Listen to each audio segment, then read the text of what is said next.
Fifth semester history modern Indian history പേപ്പറിലേക്ക് നിങ്ങൾക്ക് സ്വാഗതം. നമ്മൾ കഴിഞ്ഞ 2 ക്ലാസ്സുകളിൽ 1757 പ്ലാസി യുദ്ധം, 1764 ബക്സർ യുദ്ധം, അതുപോലെ തന്നെ കർണാട്ടിക് യുദ്ധങ്ങൾ, മറാത്ത യുദ്ധങ്ങൾ തുടങ്ങിയ നിരവധി യുദ്ധങ്ങളെ കുറിച്ചിട്ടാണ് നമ്മൾ കഴിഞ്ഞ 2 ക്ലാസ്സുകളിൽ പഠിച്ചത്. ഇന്ന് നമ്മൾ പഠിക്കുന്നത് ഇന്ത്യയിൽ ഇംഗ്ലീഷ് ഈസ്റ്റ് ഇന്ത്യ കമ്പനിയും മൈസൂർ രാജാക്കന്മാരും തമ്മിൽ നടത്തിയ മൈസൂർ യുദ്ധങ്ങളെ കുറിച്ചാണ്.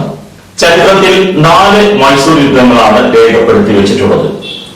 മൈസൂർ ഭരണാധികാരികളായ ഹൈദരാലി, അദ്ദേഹത്തിന്റെ പുത്രനായ ടിപ്പു സുൽത്താൻ എന്നിവരാണ് ദക്ഷിണേന്ത്യയിൽ ബ്രിട്ടീഷുകാർക്കെതിരെ സമരം ചെയ്ത ശക്തരായ ഭരണാധികാരികൾ.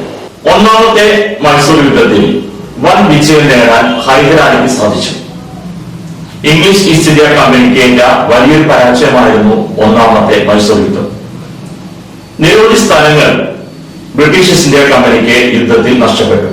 ഇംഗ്ലീഷ് ഈസ്റ്റ് ഇന്ത്യ കമ്പനിക്കെതിരായ ഹൈദരാലിയുടെ നിലപാടുകൾ, ഫ്രഞ്ച് ഈസ്റ്റ് ഇന്ത്യ കമ്പനിയുമായി ഹൈദരാലിക്കുണ്ടായ അടുപ്പം, ഇവയാണ് ഹൈദരാലിക്കും അതുപോലെ തന്നെ മൈസൂർ ഭരണാധികാരികൾക്കും എതിരെ തിരിയാൻ ഇന്ത്യയിലെ ഇംഗ്ലീഷ് ഈസ്റ്റ് ഇന്ത്യ കമ്പനിയെ പ്രേരിപ്പിച്ച നിർണായകർ.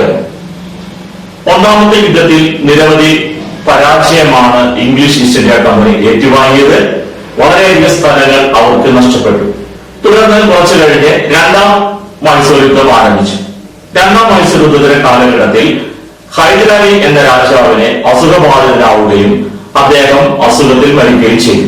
2 ഭാഗത്തും വിജയങ്ങളോ പരാജയങ്ങളോ ഇല്ലാതെ 2ാം മൈസൂർ യുദ്ധവും പരാജയപ്പെട്ടു. ഇന്ത്യയിൽ ആദ്യമായിട്ടാണ് ഇംഗ്ലീഷ് ഈസ്റ്റ് ഇന്ത്യ കമ്പനി ഒരു യുദ്ധത്തിൽ പരാജയപ്പെടുന്നതും നേട്ടങ്ങളൊന്നുമില്ലാതെ ഒരു യുദ്ധം അവസാനിപ്പിക്കേണ്ടി വന്നു. തുടർന്ന് മൈസൂർ ഭരണാധികാരിയായി അധികാരമേറ്റത് ഹൈദരാലിയുടെ പുത്രൻ ടിപ്പു സുൽത്താനായിരുന്നു. ഹൈദരാലിയേക്കാൾ ശക്തനായ ബ്രിട്ടീഷ് വിരോധിയായിരുന്നു ടിപ്പു സുൽത്താൻ. മാത്രവുമല്ല, അദ്ദേഹം ഫ്രഞ്ച് ഈസ്റ്റ് ഇന്ത്യ കമ്പനിയുമായും ഫ്രഞ്ച് ഗവൺമെന്റുമായി വളരെ അടുത്ത ബന്ധം പുലർത്തിയിരുന്നു. ആ കാലഘട്ടത്തിൽ നടന്ന ഫ്രാൻസിലെ വിപ്ലവ സമയത്ത് വിപ്ലവ കക്ഷിയുടെ കൂടെ ചേർന്ന ഇന്ത്യയിലെ തന്നെ ഒരു പ്രമുഖ നേതാവായിട്ടാണ് ചരിത്രങ്ങൾ ടിപ്പുവിനെ വാഴ്ത്തുന്നത്. ടിപ്പു സുൽത്താനുമായി കമ്പനി 3ാം മൈസൂർ യുദ്ധം ആരംഭിച്ചു. 3ാം മൈസൂർ യുദ്ധത്തിൽ ഇംഗ്ലീഷ് ഈസ്റ്റ് ഇന്ത്യ കമ്പനിയാണ് വിജയിക്കുന്നത്. ശ്രീരംഗപട്ടണം ഉടമ്പടി അനുസരിച്ച് മലബാർ ഉൾപ്പെടെയുള്ള പ്രദേശങ്ങൾ Tipu Sultan British East India കമ്പനിക്ക് വിട്ടുകൊടുത്തുകൊണ്ട് യുദ്ധം അവസാനിപ്പിച്ചു.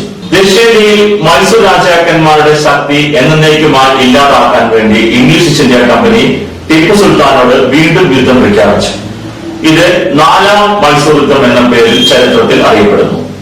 4ാം മൈസൂർ യുദ്ധത്തിൽ പൂർണ്ണമായ വിജയം English East India കമ്പനിക്കായിരുന്നു. യുദ്ധസമയത്ത് Tipu Sultan മരിക്കുകയും ഇതോടുകൂടി മൈസൂർ രാജാക്കന്മാർ പൂർണ്ണമായി പരാജയപ്പെടുകയും ചെയ്തു. ഇന്ത്യൻ ചരിത്രത്തിലെ തന്നെ, പ്രത്യേകിച്ച് ദക്ഷിണേന്ത്യൻ ചരിത്രത്തിലെ നിർണായകമായ യുദ്ധങ്ങളായിട്ടാണ് 4 മൈസൂർ യുദ്ധങ്ങളെയും ചരിത്രകാരന്മാർ വിലയിരുത്തുന്നത്.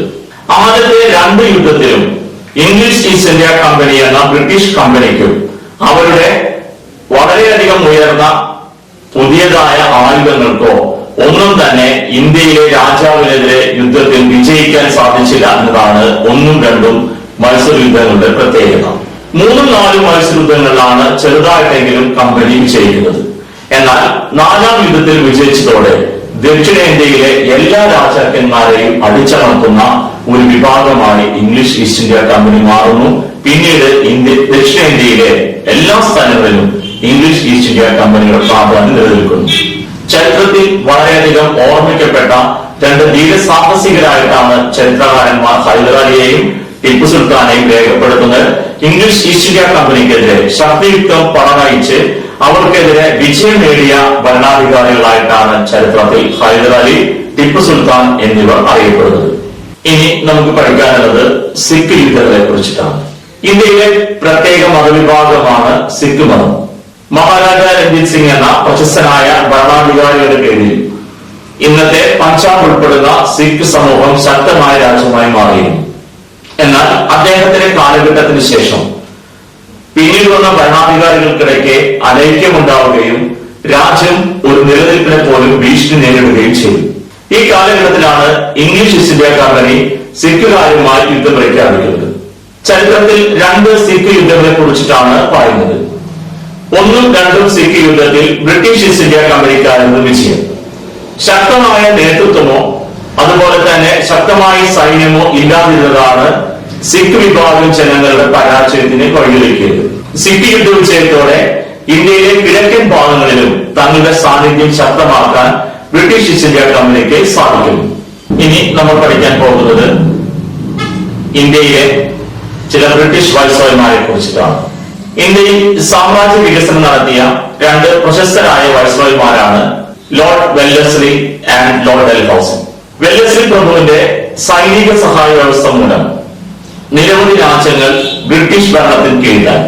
ഇന്ത്യൻ ഭരണാധികാരികളുമായി വെല്ലസ്ലി പ്രഭു ഒപ്പുവെച്ച ഒരു വ്യവസ്ഥയാണ് സൈനിക സഹായ വ്യവസ്ഥ അല്ലെങ്കിൽ സബ്സിഡിയറി അലയൻസ്. സൈനിക സഹായ വ്യവസ്ഥയിൽ ഒപ്പുവെച്ചു കഴിഞ്ഞാൽ ആ ഇന്ത്യൻ രാജ്യങ്ങളുടെ സംരക്ഷണം ബ്രിട്ടീഷ് കമ്പനി ഏറ്റെടുക്കും. പിന്നീട് മറ്റ് രാജ്യങ്ങളോ വിദേശ രാജ്യങ്ങളോ ആ കമ്പനിയെ ആക്രമിച്ചാൽ ആ കമ്പനിയുടെ പൂർണ്ണമായ സുരക്ഷിതത്വം ഇംഗ്ലീഷ് ഈസ്റ്റ് ഇന്ത്യ കമ്പനി നേരിട്ട് നടത്തും.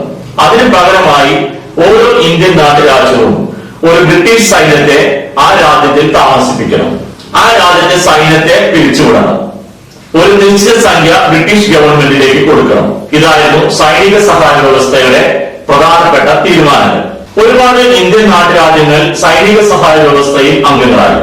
സൈനിക സഹായ വ്യവസ്ഥയിൽ അംഗങ്ങളായ രാജ്യങ്ങളിലെ ഭരണാധികാരികൾ അവരുടെ കാലഘട്ടം കഴിയുമ്പോൾ പിന്നീട് ഇന്ത്യയിലെ ബ്രിട്ടീഷ് സാമ്രാജ്യത്തിലേക്ക് ഈ രാജ്യം കൂട്ടിച്ചേർക്കപ്പെട്ടു.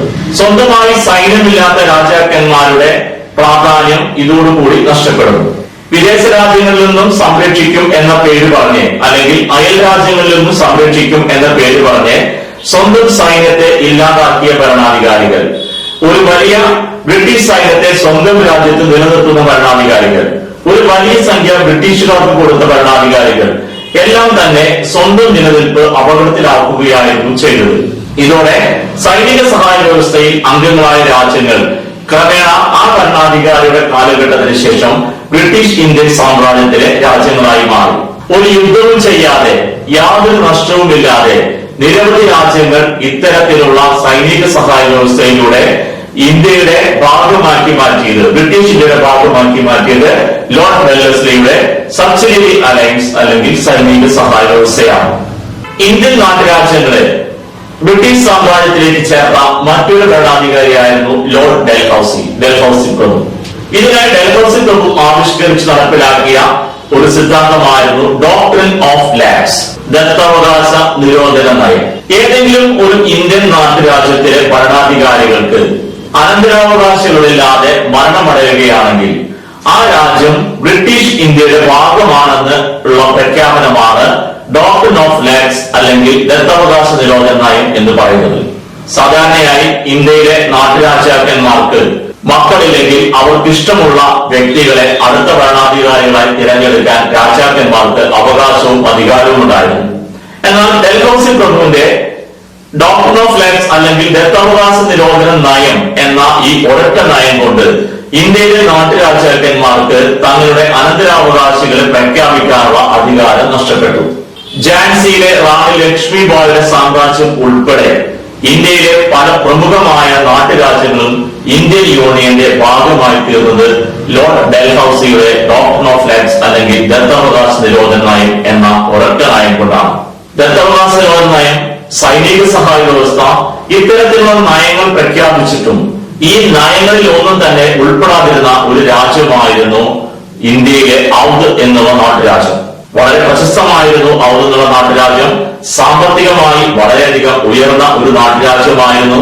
ശക്തമായ സൈനിക സംവിധാനവും ആ രാജ്യത്തിനുണ്ടായിരുന്നു. എന്നാൽ ഈ കാലഘട്ടത്തിൽ രാജാവിന്റെ ഭരണക്ഷമതയ്ക്കെതിരായ കാരണം പറഞ്ഞുകൊണ്ട് ബ്രിട്ടീഷ് ഭരണാധികാരികൾ ഔധ് എന്നുള്ള രാജ്യം ആക്രമിച്ച് കീഴ്പ്പെടുത്തി. ഇതോടെ ഇന്ത്യയിലെ ഭൂരിഭാഗം നാട്ടുരാജ്യങ്ങളും ബ്രിട്ടീഷ് ഈസ്റ്റ് ഇന്ത്യൻ കമ്പനിയുടെ ഭാഗമായി തീർന്നു. ഇതോടെ ഇന്ത്യയിലെ വൻ ശക്തിയായി ബ്രിട്ടീഷ് ഈസ്റ്റ് ഇന്ത്യ കമ്പനി മാറി. കാശ്മീർ മുതൽ കന്യാകുമാരി വരെ നീണ്ടുകിടക്കുന്ന ഒരു വലിയ സാമ്രാജ്യത്തിന്റെ ഉടമകളായി ഇംഗ്ലീഷ് ഈസ്റ്റ് ഇന്ത്യ കമ്പനി മാറി.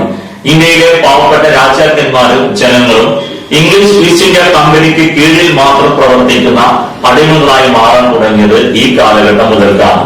ബ്രിട്ടീഷുകാരുടെ സാമ്രാജ്യത്വ വികസനം ഈ കാലഘട്ടത്തിൽ ഏകദേശം പൂർണ്ണമാവുകയും പിന്നീട് ഇന്ത്യയിൽ നിരവധി വ്യത്യസ്തമായ നയങ്ങൾ കൊണ്ടുവന്ന് ഇന്ത്യക്കാരായിട്ടുള്ള ആളുകളെ അടിച്ചമർത്തുന്ന ജോലികൾ British government British East India കമ്പനിയിലൂടെ ആരംഭിക്കുകയും ചെയ്തു. ഇന്ത്യയെ സാമ്പത്തികമായി കീഴ്പ്പെടുത്താൻ ബ്രിട്ടീഷ് ഭരണാധികാരികൾ നിരവധി പദ്ധതികൾ ആരംഭിച്ചു.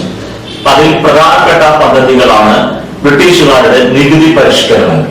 ആദ്യ കാലഘട്ടത്തിൽ 3 നികുതി പരിഷ്കരണങ്ങളാണ് ബ്രിട്ടീഷുകാർ ഇന്ത്യയിൽ ഏർപ്പെടുത്തിയത്.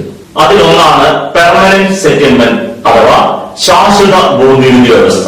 ഇന്ത്യയിലെ പ്രമുഖ സംസ്ഥാനങ്ങളായ കൃഷിക്ക് പ്രാധാന്യം കൊടുത്ത ഇന്ത്യയിലെ പ്രമുഖ സംസ്ഥാനങ്ങളായ ബംഗാൾ, ബീഹാർ, ഒറീസ എന്നിവിടങ്ങളിലാണ് പെർമനന്റ് സെറ്റിൽമെന്റ് അഥവാ ശാശ്വത ഭൂനികുതി വ്യവസ്ഥ ബ്രിട്ടീഷുകാർ ഏർപ്പെടുത്തിയത്. ഈ നികുതി വ്യവസ്ഥ പ്രകാരം ഇന്ത്യയിലെ ഈ 3 സംസ്ഥാനങ്ങളുടെ നികുതി പെർമനന്റ് ആയിരുന്നു, ശാശ്വതമായിരുന്നു. നികുതി ലഭിക്കുന്നതിന് വേണ്ടി ബ്രിട്ടീഷുകാർ ഇന്ത്യക്കാരായ ജന്മിമാരെ നിയോഗിച്ചു. ഈ ജന്മിമാരാണ് ബ്രിട്ടീഷ് ഗവൺമെന്റിലേക്ക് നികുതി അടയ്ക്കേണ്ടത്. ജന്മിമാർക്ക് പാവപ്പെട്ട കർഷകരിൽ നിന്നും ഇഷ്ടമുള്ള സംഖ്യ നികുതിയായി വാങ്ങാമായിരുന്നു. ഇന്ത്യയിലെ ജന്മിമാരെ സഹായിക്കാൻ ബ്രിട്ടീഷ് പോലീസിന് സഹായം ഇവർക്ക് ലഭിച്ചിരുന്നു. മിക്കവാറും സാഹചര്യങ്ങളിൽ കാർഷിക രംഗത്തുണ്ടാകുന്ന തകർച്ച കാരണം ഇന്ത്യയിലെ പാവപ്പെട്ട കർഷകർക്ക് നികുതി അടയ്ക്കാൻ സാധിക്കാതെ വരികയും അവരുടെ കൃഷിസ്ഥലങ്ങൾ ജന്മിമാർ പിടിച്ചെടുക്കുകയും ചെയ്യുന്നത് ശാശ്വത ഭൂനികുതി വ്യവസ്ഥയുടെ ഒരു വലിയ ഫലമായിട്ട് ഉണ്ടായ മാറ്റമാണ്.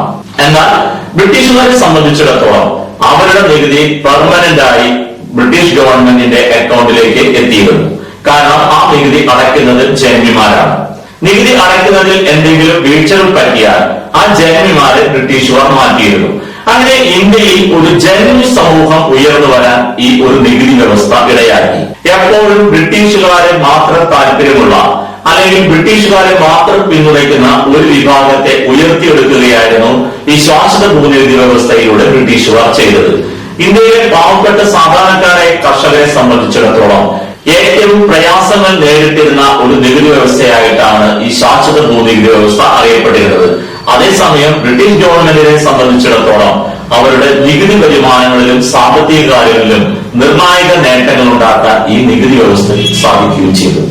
ബ്രിട്ടീഷുകാർ ഇന്ത്യയിൽ കൊണ്ടുവന്ന മറ്റ് 2 നികുതികളാണ്. ഒന്ന് റൈറ്റ് വാലി സംവിധാനവും രണ്ടാമത്തത് മഹൽവാരി സംവിധാനവും. പഞ്ചാബിലാണ് ബ്രിട്ടീഷുകാർ മഹൽവാരി സംവിധാനം ഏർപ്പെടുത്തിയത്. റൈറ്റ് വാലി സംവിധാനം ഏർപ്പെടുത്തിയത് ഇന്ത്യയിലെ ദക്ഷിണേന്ത്യയിലെ പ്രദേശങ്ങളിലാണ് ബ്രിട്ടീഷുകാർ റൈറ്റ് വാലി സംവിധാനം ഏർപ്പെടുത്തിയത്. ശാശ്വത ഭൂനികുതി വ്യവസ്ഥ, റൈറ്റ് വാലി സംവിധാനം, മഹൽവാരി സംവിധാനം, ഇങ്ങനെ വ്യത്യസ്തമായ 3 നികുതി വ്യവസ്ഥകളിലൂടെ ഈ കാലഘട്ടത്തിൽ ഇന്ത്യയിലെ സാധാരണക്കാരായ കർഷകരെ ചൂഷണം ചെയ്യുന്ന നടപടികൾ ഇന്ത്യയിലെ ബ്രിട്ടീഷ് ഈസ്റ്റ് ഇന്ത്യ കമ്പനിയും അവരുടെ വൈസ്രോയിമാരും ആരംഭിച്ചതോടെ ഇന്ത്യ എന്ന കാർഷിക രാജ്യം ക്രമേണ ഒരു കാർഷിക തകർച്ചയിലേക്കും അതിലൂടെ സാമ്പത്തികമായ പ്രതിസന്ധിയിലേക്കും നീങ്ങിയിരുന്നു.